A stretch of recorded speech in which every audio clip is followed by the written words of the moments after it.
अब हम लोग स्टार्ट करते हैं इक्विटी और प्रेफरेंस में डिफरेंस।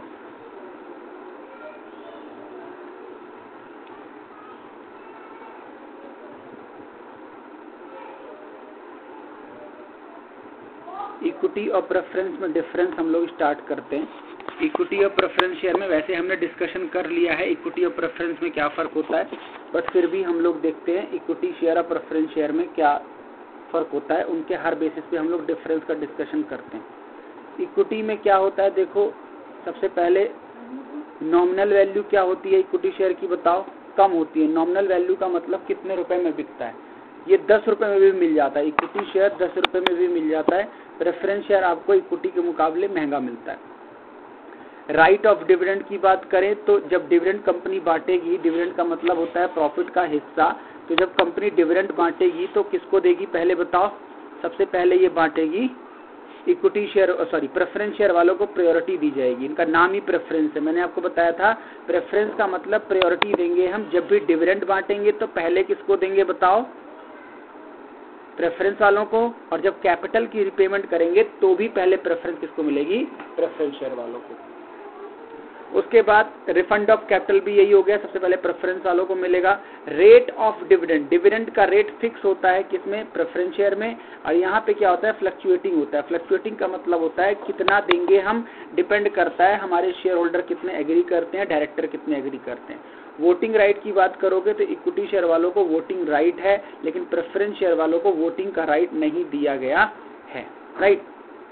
रिस्क की बात करोगे तो रिस्क क्या है, इक्विटी शेयर में रिस्क है, प्रेफरेंस शेयर में रिस्क नहीं है। रिस्क इन द सेंस क्या है, पैसे मिलने की संभावना। इन्वेस्टर के पॉइंट ऑफ व्यू से इक्विटी शेयर के पैसे मिलने दिक्कत है क्योंकि कंपनी बंद होने के चांसेस हैं।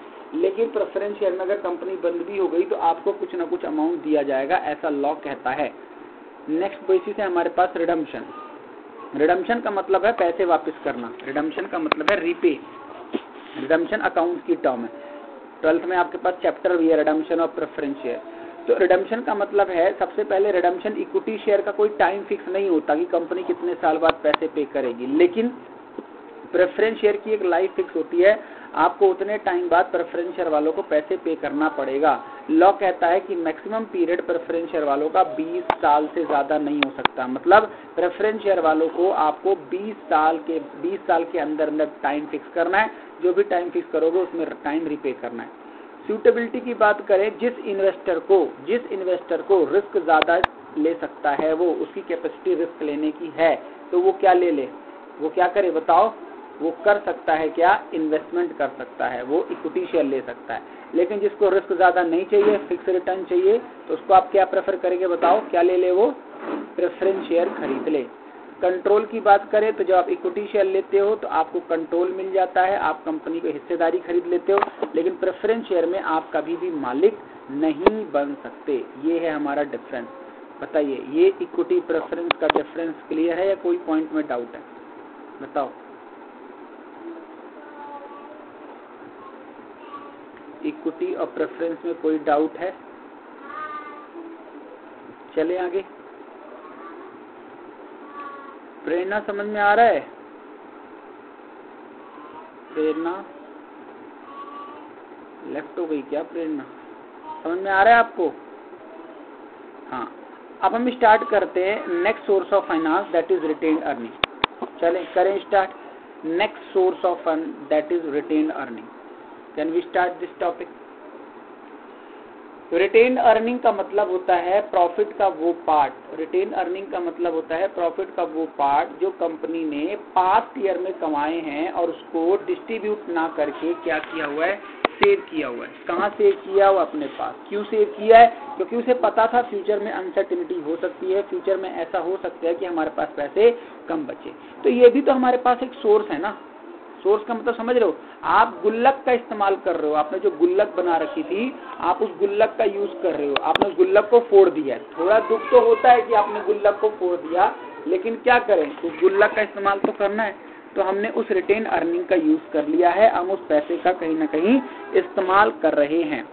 तो चलो इसका सबसे पहले हम लोग एक चार्ट देख लेते, समझ में आ जाएगा। ये देखो चार्ट, आप, ये है आपका चार्ट। चार्ट कहता है डिविडेंड का मतलब क्या होता है, पहले आप इनकम अर्न करते हो, फिर उसमें से कुछ पैसा रिजर्व में रख लेते हो, रिजर्व को ही हम रिटेन अर्निंग बोलते हैं, और बाकी पैसा आप कहाँ बांट देते हो, डिविडेंड में। डिविडेंड का मतलब या तो इक्विटी शेयर को बांट दोगे या प्रेफरेंस शेयर को बांट दोगे। तो अब हम लोग इसी पैसे का क्या कर रहे हैं, इस्तेमाल कर रहे हैं। तो अगर मैं डिविडेंड की बात करूं तो डिविडेंड की मीनिंग क्या होगी, part of profit which is distributed, part of profit which is not distributed by company, which is kept by company for, क्या मीनिंग हो गई, part of profit which is kept by company for future purpose, समझ रहे हो, for future uncertainty, that part that retain that earning is called retained earning.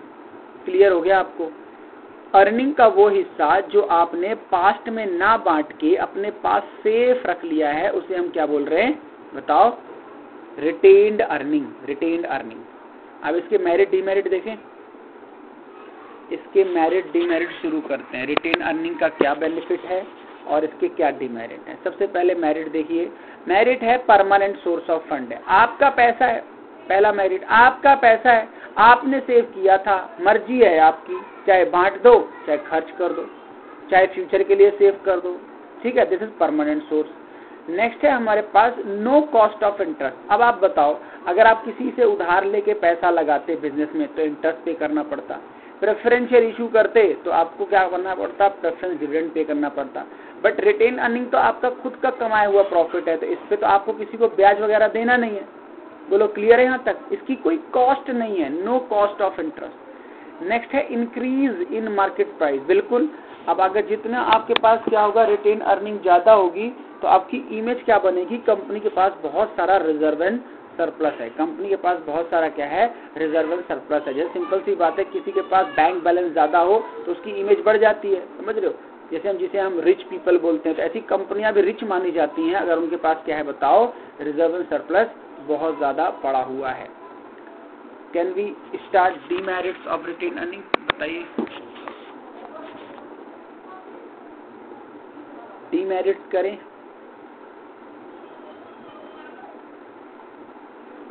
Demerit में हमारे पास points हैं, देखो, सबसे पहला है dissatisfaction among equity shareholder, बिल्कुल। अब इक्विटी शेयर होल्डर बताओ कौन होते हैं, जिन्होंने आपकी कंपनी में पैसा लगाया, जो मालिक है।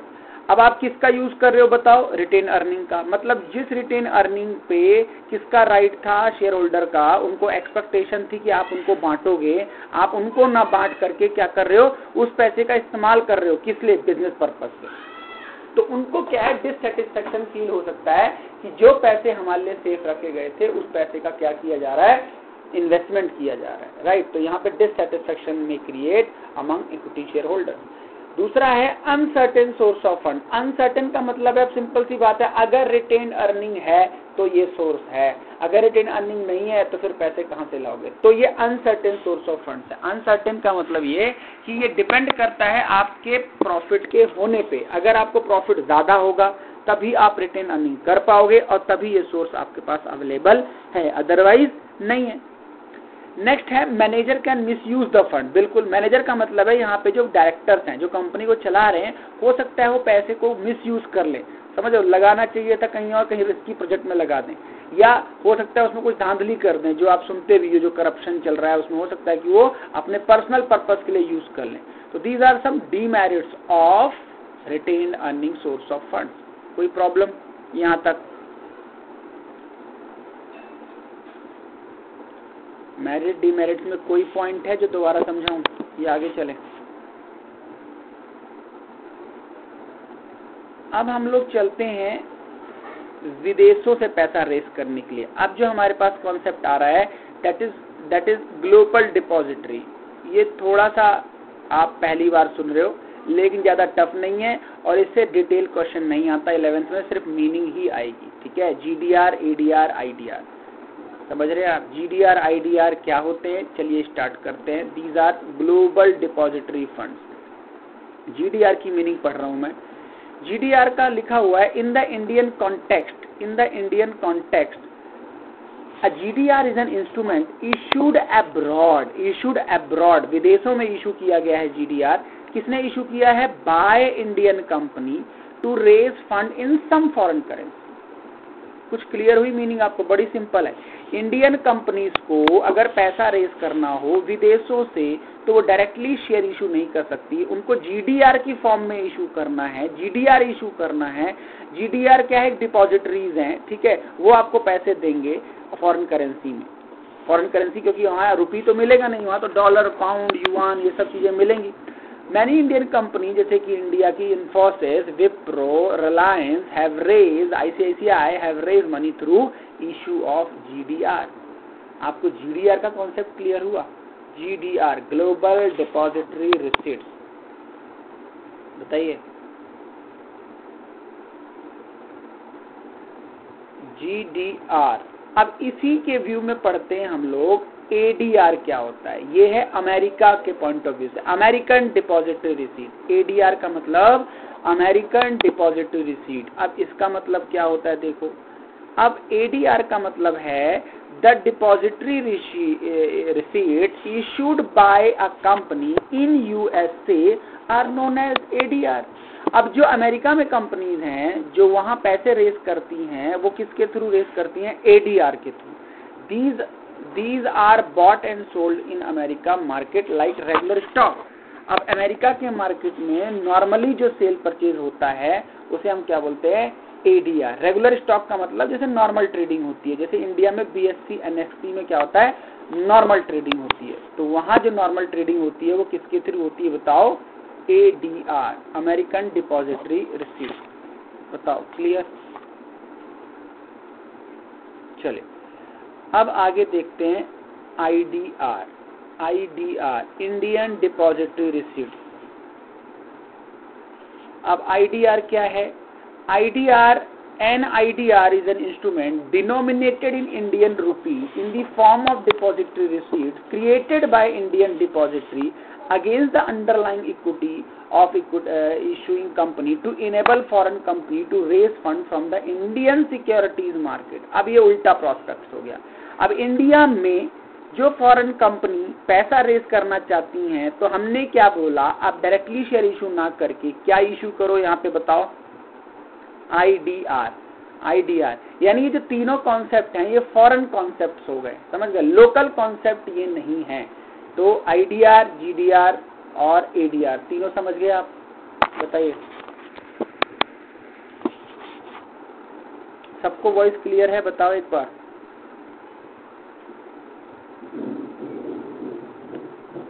चलिए अब हम लोग जो फ्रेश इशू टॉपिक स्टार्ट कर रहे हैं that is what? Borrowed funds. Borrowed funds में मैं आपको बता दूं, इसमें हमारे पास जो इस सेशन में डिलीट हुआ है वो बोरोड फंड्स में भी डिलीट हुआ है। बोरोड फंड्स में क्या डिलीट हुआ है? Inter corporate loan. तो अब हम लोग टॉपिक स्टार्ट कर रहे हैं। अब हम लोग पैसे रेज कर रहे हैं, कौन सा थ्रू है हमारे पास बताओ? Borrowed fund. यानी अब हम लोग उधार लेंगे। उधार लेंगे कहाँ से? उधार लेंगे मार्केट से। अब उधार लेने के कई तरीके हैं। उधार लेने के तरीके क्या हो सकते हैं? आप दूसरी कंपनी से मांग लो, इसी को बोलते थे इंटर कॉर्पोरेट। अब ये खत्म हो गया, इस सिलेबस में नहीं है। दूसरा तो उधार का तरीका है आप बैंक से जाके लोन ले लो। तीसरा है आप डिवेंचर इशू कर दो। चौथा है आप बॉन्ड्स इशू कर दो। समझ रहे हो? इस तरीके से लोग उधार लेते हैं कॉर्पोरेट वर्ल्ड में। तो हमारे पास 1 बाय 1 सोर्स हम लोग स्टार्ट कर रहे हैं, राइट? तो हमारे पास क्लियर हो जाएगा। सबसे पहले हम लोग शुरू कर रहे हैं मतलब बोरोड फंड्स में loan from commercial bank. First source हम लोग शुरू करेंगे लोन फ्रॉम कमर्शियल बैंक। करें स्टार्ट।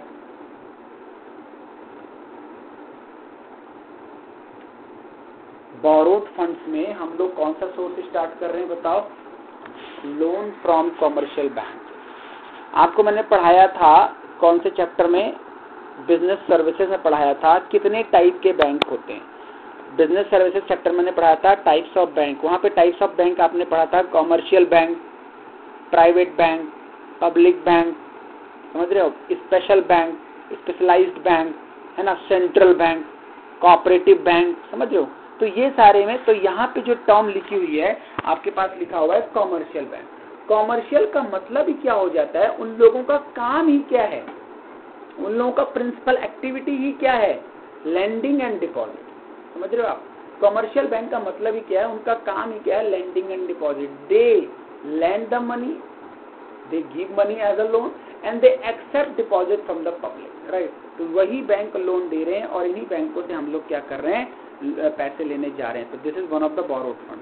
अब इसके डिटेल में क्या लिखा हुआ है देखो, fund raise by entities from bank for medium and short term period. Medium and short term period के लिए जो हम पैसे लेते हैं उसे हम बोलते हैं लोन फ्रॉम कमर्शियल बैंक। इसके मेरिट डिमेरिट देखो, इसका मेरिट है, सबसे पहला merit loan from commercial bank का सबसे पहला मेरिट हमारे पास क्या है, क्योंकि ये मीडियम एंड शॉर्ट टर्म है, इसके मेरिट डिमेरिट हमारे पास है। एक सेकंड, स्लाइड कहाँ चली गई,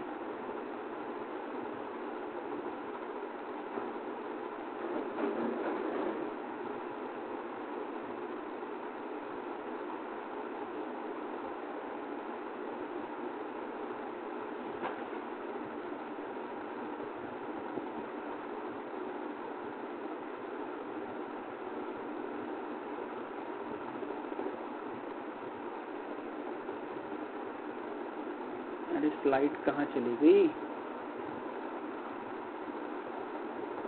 पेज नंबर किसी ने देखा था क्या, पेज नंबर क्या चल रहा था?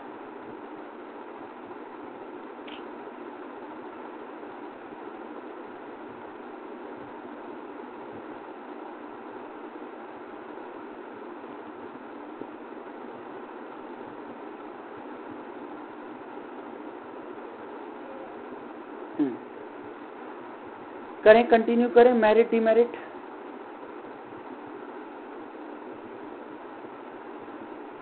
देखो सबसे पहले हमारे पास मेरिट क्या है, इजियर सोर्स ऑफ फंड। सबसे पहला हमारे पास मेरिट क्या है, इजियर सोर्स ऑफ फंड है। ये इजी है, इजी का मतलब क्या है, बहुत ही कम टाइम में, मतलब आई कैन से कि ज्यादा दिन भी नहीं लगते। कभी कभी तो bank on a day he process कर देता है आपको लोन, आपको ही पता होगा, इसमें सारे ऐड भी आते हैं, इंस्टेंट लोन लीजिए, समझ रहे हो आप। तो इजियर सोर्स ऑफ फंड है, इसमें ज्यादा कॉम्प्लेक्सिटी नहीं है। दूसरा फ्लेक्सिबल सोर्स है। फ्लेक्सिबल का मतलब है आप लोन ले लीजिए और फिर बैंक से क्या करवा लीजिए, ईएमआई करवा लीजिए, समझ रहे हो, आप उनसे एक टाइम फिक्स करवा लीजिए कि इतने दिनों बाद हम आपके पैसे वापस कर देंगे। This is flexible source. आप उसको चेंजेस करवा सकते हो टर्म्स एंड कंडीशंस में। उसके इसके और भी बहुत सारे मेरिट हो सकते हैं, लेकिन मैंने अभी अपने नोट्स में 2 ही कवर किए। डिमेरिट क्या हो सकता है बैंकों से लोन लेने का? डिमेरिट सबसे पहले बैंक आपको ज्यादा लंबा टाइम के लिए लोन नहीं देता, शॉर्ट टर्म या क्या देगा, मीडियम टर्म। लॉन्ग टर्म इसलिए नहीं देता क्योंकि उसे भी रिस्क है कि कहीं अगर कंपनी को प्रॉब्लम हुई या कंपनी के प्रॉफिट लोअर हुए तो कंपनी में कम टू एन एंड, तो ज्यादा लॉन्ग पीरियड के लिए लोन नहीं देते बैंक। नेक्स्ट जो आपके लिए प्रॉब्लम होगी, दूसरा डिमेरिट है चार्ज ऑन एसेट। ये तो आपने सुना ही होगा, बैंक तो बिना किसी मोर्टगेज के, सिक्योरिटी के लोन नहीं देते। और जब जब इंडिया में फ्रॉड होते हैं, आपने सुना होगा, पीएनबी का फ्रॉड सुना होगा, बहुत सारे फ्रॉड होते रहते हैं, उसमें कहीं ना कहीं जो बात पता चलती है वो किस चीज की गलती चलती है, चार्ज ऑन एसेट। पता चला बैंक ने लोन दे दिया, जान पहचान का था, पर सिक्योरिटी ही नहीं ली, सिक्योरिटी ले ली, मार्केट वैल्यू बड़ी कम थी। जैसे एक लाइव एग्जांपल आपको बताता हूँ, आईसीआईसीआई बैंक में जो सीएमडी थी, उन्होंने एक कंपनी को लोन दिया और लोन देती चली गई वो कंपनी। बाद में पता चला वो आईसीआईसीआई बैंक जिसको लोन दे रहा था वो उसके हस्बैंड की कंपनी थी, समझ रहे हो। तो चार्ज ऑन एसेट लेना तो चाहिए, लेकिन आपने ऐसा एसेट चार्ज ले रखा है जिसकी कोई वैल्यू ही नहीं है, समझ रहे हो। तो ऐसी प्रॉब्लम हो सकती है। डिमेरिट में किसके एंगल से डिमेरिट है, जो पैसा ले रहा है उसके एंगल से, उसको अपना एसेट गिरवी रखना पड़ सकता है, जो उसको प्रॉब्लम हो सकती है। और आपको पता होना चाहिए, अगर आप कोई चीज मोर्टगेज रखते हो और अगर आप उसको रीपे नहीं करते हो तो राइट है किसको, बैंक को राइट है कि वो आपकी प्रॉपर्टी को क्या कर सकता है, सेल कर सकता है। बताइए, क्लियर हो गया यहाँ तक? लोन फ्रॉम बैंक क्लियर हो गया आपको, एक source of fund borrowed funds में। बताइए, अब हम देखते हैं loan from financial institution. Loan from financial institution, अब हम लोग पैसे लेने जा रहे हैं किनसे, जो फाइनेंशियल इंस्टीट्यूशंस हैं। अब ये फाइनेंशियल इंस्टीट्यूशंस क्या होते हैं? आपने मुथूट फाइनेंस का नाम सुना है, यस और नो? बताइए। मणिपुरम गोल्ड लोन का नाम सुना है? बताइए। हैं? तो ऐसे और भी ऐसी इंस्टीट्यूशंस हैं जो क्या करते हैं, उसे हम नॉन बैंकिंग फाइनेंशियल कंपनी भी बोल सकते हैं और फाइनेंशियल इंस्टीट्यूशंस भी बोल सकते हैं, जो क्या करते हैं, लोन देने का काम करते हैं कॉर्पोरेट्स को। समझ रहे हो। तो सिंपल इसका मीनिंग क्या हो गया, अगर हम किसी फाइनेंशियल इंस्टीट्यूशन से लोन लेते हैं जो बैंक तो नहीं है बट बैंक के जैसा एक्ट करते हैं, लाइक IFCI, समझ रहे हो, ICICI, LIC, समझ रहे हो, IDBI, समझ रहे हो, Muthoot finance, Manappuram gold loan, यहाँ पे मैंने एग्जांपल नहीं लिखा, आप लिख सकते हो। तो इनसे लोन लेने का मतलब है लोन फ्रॉम फाइनेंशियल इंस्टीट्यूशन। अब इनके मेरिट डिमेरिट हम लोग देखते हैं, इनके मेरिट डिमेरिट में क्या प्रॉब्लम है। सबसे पहले मेरिट देखते हैं कि इनसे फायदा क्या है लोन लेने का।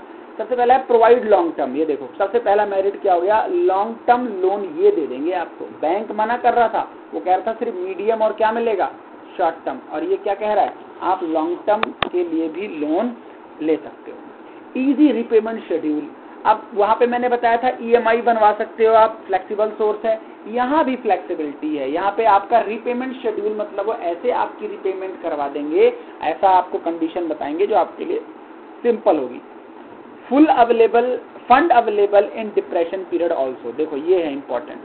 अभी मैं आपको एग्जांपल बताता हूँ, जैसे अभी जो टाइम चल रहा है आपको पता है डिप्रेशन का टाइम है, डिप्रेशन समझते हो। कोविड-19 में बहुत सारी इंडस्ट्री बंद हो चुकी है, बहुत सारे एम्प्लॉयमेंट में बहुत ज़्यादा खतरा हो चुका है, बहुत सारे यूथ अनएम्प्लॉयड हो चुके हैं, तो इसे हम बोलते हैं डिप्रेशन पीरियड। पैसा लोगों के हाथ में नहीं है, परचेजिंग पावर खत्म हो चुकी है, people want funds, youth want job. तो इस टाइम में कंपनियों को क्या चाहिए, बिजनेस सेटअप करने के लिए फंड चाहिए। तो इस टाइम में, इस पेंडेमिक में भी पैसा देने को कौन तैयार है बताओ, फाइनेंशियल इंस्टीट्यूशन, राइट। क्लियर है आपको। अब लिमिटेशन देखते हैं, limitation of loan from financial institution.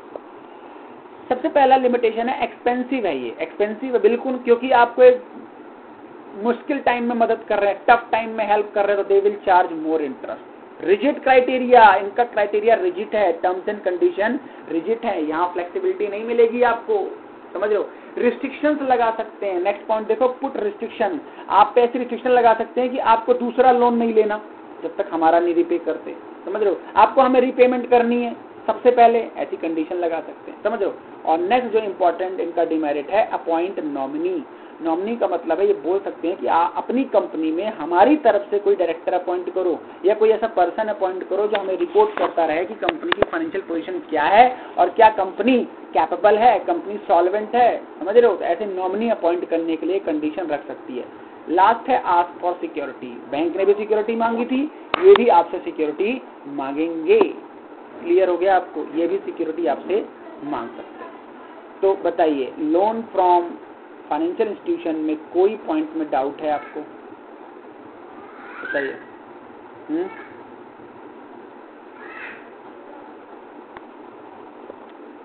चलें आगे, अगला सोर्स देखें।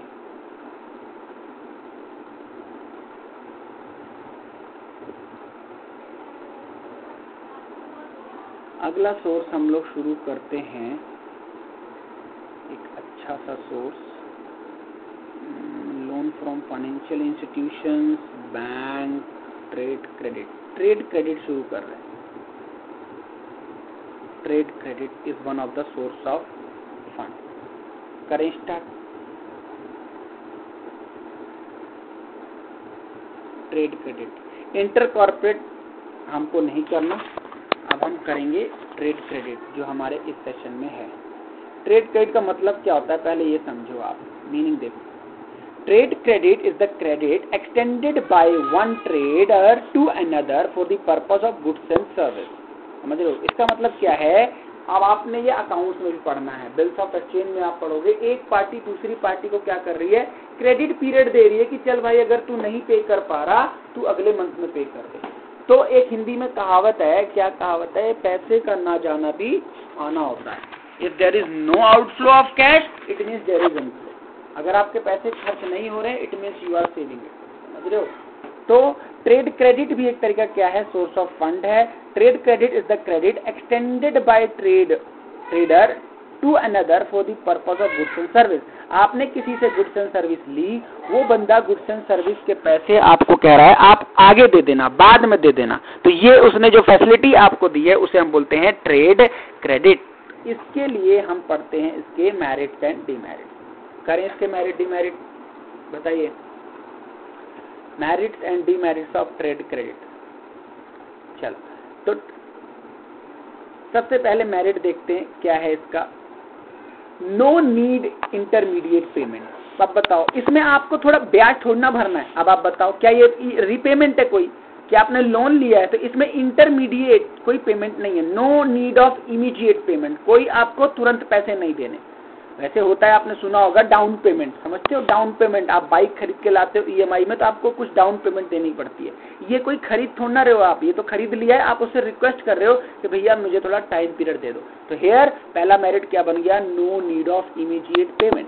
दूसरा कन्वीनियंट एंड कंटिन्यूअस। दूसरा ये कन्वीनियंट है, आपके सुविधा के लिए हो गया, और एक कंटिन्यूअस है, मतलब कि ज्यादातर आपके ट्रेडर आपको ट्रेड क्रेडिट देते ही हैं। It is a part of business.